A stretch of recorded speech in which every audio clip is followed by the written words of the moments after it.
വലാ യദ്ഖുലൂനൽ ജന്നത, അവർ സ്വർഗത്തിൽ പ്രവേശിക്കുകയുമില്ല.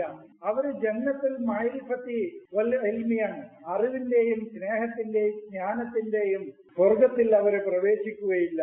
ഏതുവരെ? ഹത്താ യലിജൽ ജമലു, അവന്റെ വിജ്ഞാനത്തിന്റെ സൗന്ദര്യം പ്രവേശിക്കുന്നത് വരെ. അതാണ് ജമല്, ഒട്ടകല്ല. ഹജറുൻ ജമീലുണ്ട്, സബറുൻ ജമീലുണ്ട്, പിന്നെ സഫറുൽ ജമീലുണ്ട്. 3 ജമീൽ, അത് ഞാൻ പിന്നെ വിശദീകരിക്കാം. അത് 3 ഉണ്ട്. വഹ്ജറുഹും ഹജറൻ ജമീല, വസ്ബിർ സബറൻ ജമീല, വസ്ഫഹ് സഫഹൻ ജമീല. ഈ 3 ജമലുണ്ട് ഒരു മനുഷ്യന്. 3 ഭംഗിയുണ്ട് ഒരു മനുഷ്യന് ഉൾക്കൊള്ളേണ്ട 3 ഈ 3 ജമലാണ് പ്രവേശിക്കാത്തത്.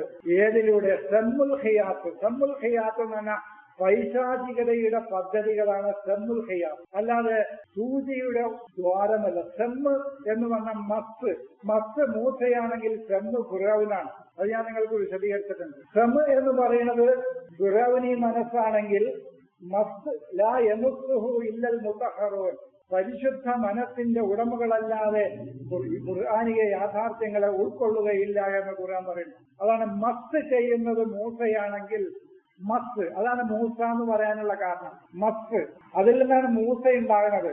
അപ്പൊ മനുഷ്യന്റെ ബുദ്ധി യാഥാർത്ഥ്യങ്ങൾ ഉൾക്കൊള്ളണമെങ്കിൽ അത് മുതഹറാകണം, പരിശുദ്ധമായിരിക്കണം, തഹൂറായിരിക്കണം. അല്ലാത്ത മലിനമായ മനസ്സുകൾക്കോ ചിന്തകൾക്കോ യാഥാർത്ഥ്യങ്ങളെ ഖുർആനാവുന്ന യാഥാർത്ഥ്യത്തെ ഉൾക്കൊള്ളാൻ കഴിയും. അപ്പൊ മസ് ചെയ്യുന്നത് മൂസയാണെങ്കിൽ സെമ്മ് ചെയ്യുന്നത് ഫിറൗനാണ്.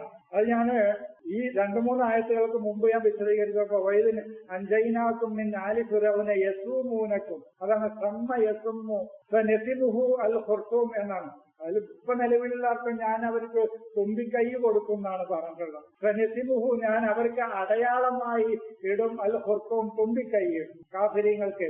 അതുപോലെ അത് ഖുർതൂം വിജയം പിന്നെയും കുറെ പോകും. അപ്പൊ നെസിമു സെമ് എന്നുള്ള വാക്ക് കിട്ടാൻ വേണ്ടിയിട്ടാണ് അതാണ്. അപ്പൊ സെമ് എന്ന് പറയുന്നത് ഫിറൗനി മനസ്സിൽ, ഹൈത്ത് എന്ന് പറയുന്നത് അവന്റെ പദ്ധതിയും പ്ലാനുമാണ്. വലാ തത്തബിഉ ഖുതുവാത്തിൽ ശൈത്താൻ, പൈശാചികമായ പദ്ധതികളെ നിങ്ങൾ പിന്തുടരരുത്. അപ്പൊ നമ്മുടെ സബറുൻ ജമീലും നമ്മുടെ ഹജറുൻ ജമീലും നമ്മുടെ സഫറുൻ ജമീൽ. സബർ ജമീൽ എന്ന് പറഞ്ഞാല് സുന്ദരമായ ഭംഗിയുള്ള ക്ഷമ.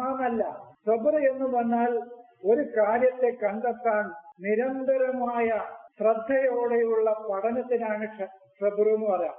അല്ലാതെ എന്ത് പ്രശ്നങ്ങൾ വന്നാലും മിണ്ടാതെ കസേരയിൽ ക്ഷമിച്ച് അവിടെ ഇരിക്കുക എന്നല്ല. ഇന്നല്ലാഹ മഅസ്സാബിരീൻ എന്ന് പറഞ്ഞാൽ എന്ത് പ്രതിസന്ധികളും പ്രയാസങ്ങളും വന്ന മിണ്ടാതെ ഓരോരുത്തർ അനങ്ങാതെ ക്ഷമിച്ചിരിക്കുന്ന ആളുകളുടെ കൂടെയാണ് അള്ളാഹു എന്നല്ല. മറിച്ച് അത് ആയത്ത് ഞാൻ വിശദീകരിച്ചപ്പോ പറഞ്ഞിട്ടുണ്ടല്ലോ, മുമ്പ് നമ്മൾ വിശദീകരിച്ച് പോയി. ഇതിപ്പോ 58-ാമത്തെ അതിന്റെ മുമ്പുള്ള ആയത്തിൽ അത് പറഞ്ഞിട്ടുണ്ട്. സബർ എന്ന് പറഞ്ഞാൽ അതാണ്, ഒരു യാഥാർത്ഥ്യത്തെ കണ്ടെത്താൻ എന്ത് പ്രയാസങ്ങളും പ്രതിസന്ധികളും തരണം ചെയ്തിട്ടായാലും വേണ്ടില്ല, ആ യാഥാർത്ഥ്യത്തിലേക്ക് എത്തിപ്പെടാനുള്ള ശ്രമത്തെയാണ് സബർ എന്ന് പറയുന്നത്. അങ്ങനെ സബർ ചെയ്യുന്ന ആൾക്കേ ബസർ കിട്ടുകയുള്ളൂ എന്നും നമ്മൾ പറഞ്ഞിട്ടുണ്ട്. സബറ എന്ന അക്ഷരങ്ങളെ ഒന്ന് ക്രമം തെറ്റിച്ച ബസർ എന്ന് കിട്ടും, ഒന്നുകൂടി ക്രമം തെറ്റിച്ച റബുസ് എന്നും കിട്ടും, അല്ലെ? വൽ മുതല്ലഖാത്തു യതറബ്ബസിന പറഞ്ഞിട്ടില്ലേ? വൽ മുതല്ലഖാത്തു യതറബ്ബസിന ബി അൻഫുസിഹിന്ന, വിവാഹമോചിതകളായ സ്ത്രീകൾ തങ്ങളുടെ നെസ്സുകൊണ്ട് ക്ഷമിച്ച് കാത്തിരിക്കണം എന്നല്ല, തന്റെ അജ്ഞതയിൽ നിന്ന് മുക്തമാകാൻ ഉദ്ദേശിക്കുന്ന മനസ്സുകൾ യാഥാർത്ഥ്യങ്ങൾ കണ്ടെത്തുന്നത് വരെ, യാഥാർത്ഥ്യങ്ങൾ വായിച്ചെടുക്കുന്നത് വരെ അവർ കാത്തിരിക്കണം എന്നാണ് ആ പറഞ്ഞതില്ല. അല്ലാതെ വിവാഹമോചിതയായ സ്ത്രീകൾ 3 ആർത്തവകാലം കാത്തിരിക്കണം എന്നല്ല, അത് പറഞ്ഞല്ലേ.